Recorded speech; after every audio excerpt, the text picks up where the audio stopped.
The power of doing your best, even when no one is looking. It was a silent, almost poetic night. As the clock ticked past a late speaking gig, there were no crowds, just two tired souls full of stories.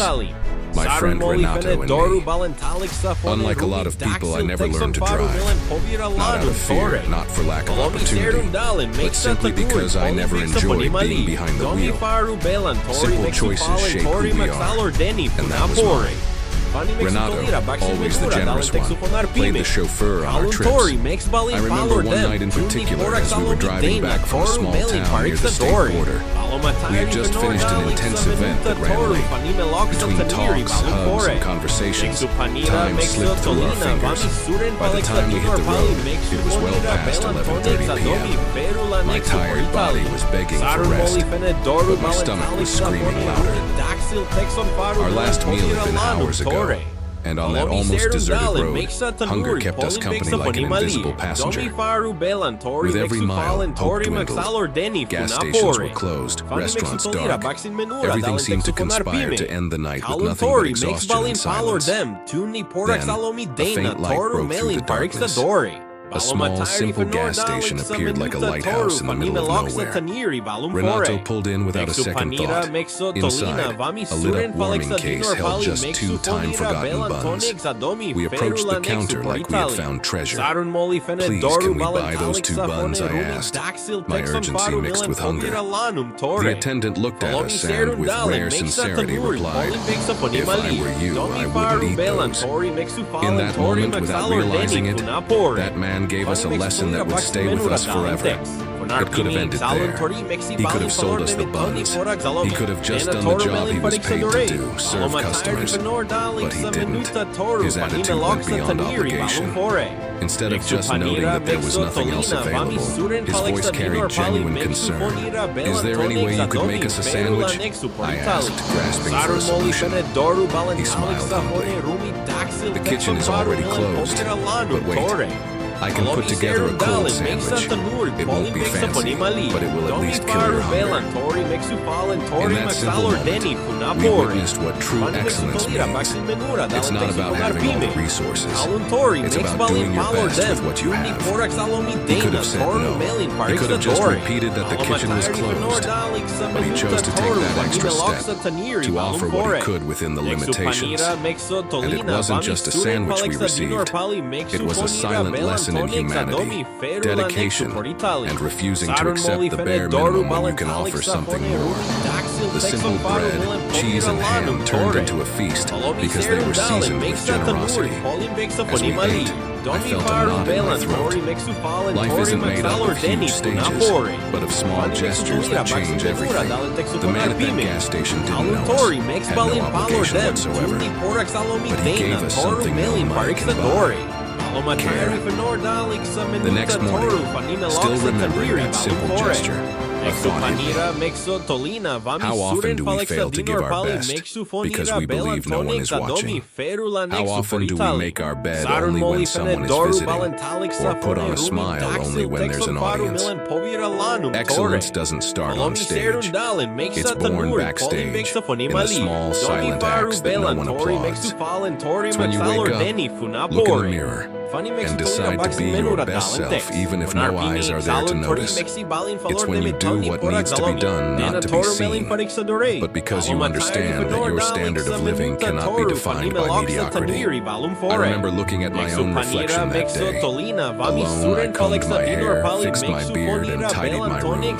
There were no witnesses, just me and God. But it was in that instant that I realized, if I don't do my best for myself, how can I do it for the world? Mediocrity doesn't arrive suddenly.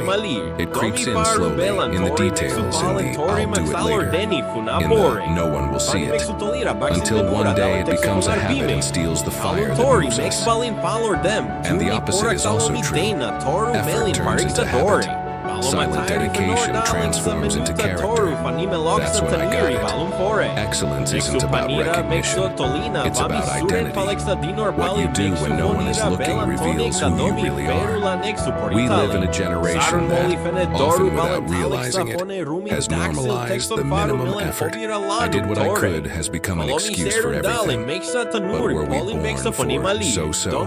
Were we created to just get by in life? No. There's a force inside us that rebels against that. An energy that demands to go further, not to settle for the shallow.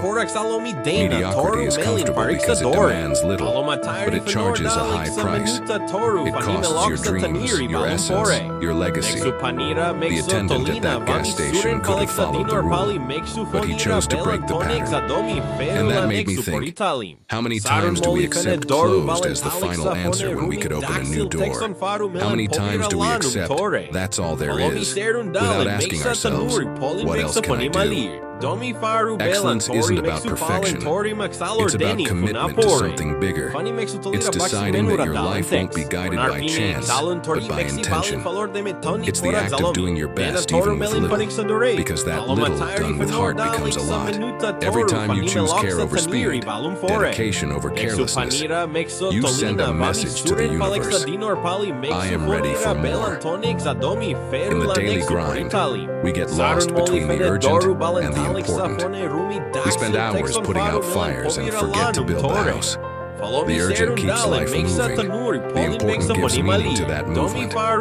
My grandfather used to wake me up with two questions that seemed simple but carried eternal weight. What are your plans for the future? What do you really want out of life?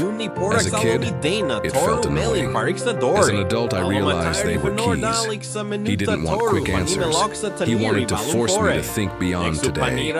Excellence lives there, in not just living for the moment, but planting something that will bear fruit for tomorrow. Have you ever stopped to think about the legacy you want to leave?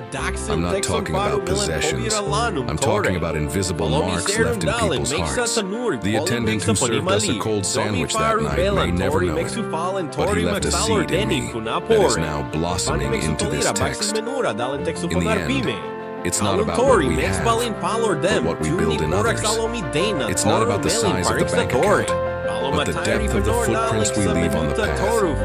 There's a huge difference between doing what's mandatory and living beyond obligation. Obligation is the starting point, not the destination.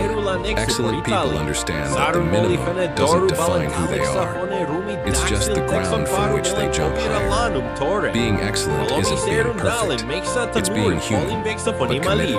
It's looking at your work, your family, your own dreams, and deciding, I'm going further because my life deserves more than the shallow. That night, we didn't just receive a sandwich. We received living proof that the extraordinary lives in the simple, that excellence doesn't depend on resources, but on intention. And today, writing these words, I want to challenge you. What is your cold sandwich? What is the simple action you can take today, even with little, that carries a piece of your best self within it? Life is too short to be lived in I don't care mode. Every small gesture can be a spark that ignites an eternal flame. Excellence is not a place you reach, it's a path you choose every day. Decide today to live beyond obligation. Decide today to put care into what no one sees, because that's where who you truly are is born. If this message hit home, share it with someone who needs hope. And if you want to dive deeper into stories like this, subscribe to the channel and join me on this journey of faith, motivation, and purpose. The world needs to see your best version.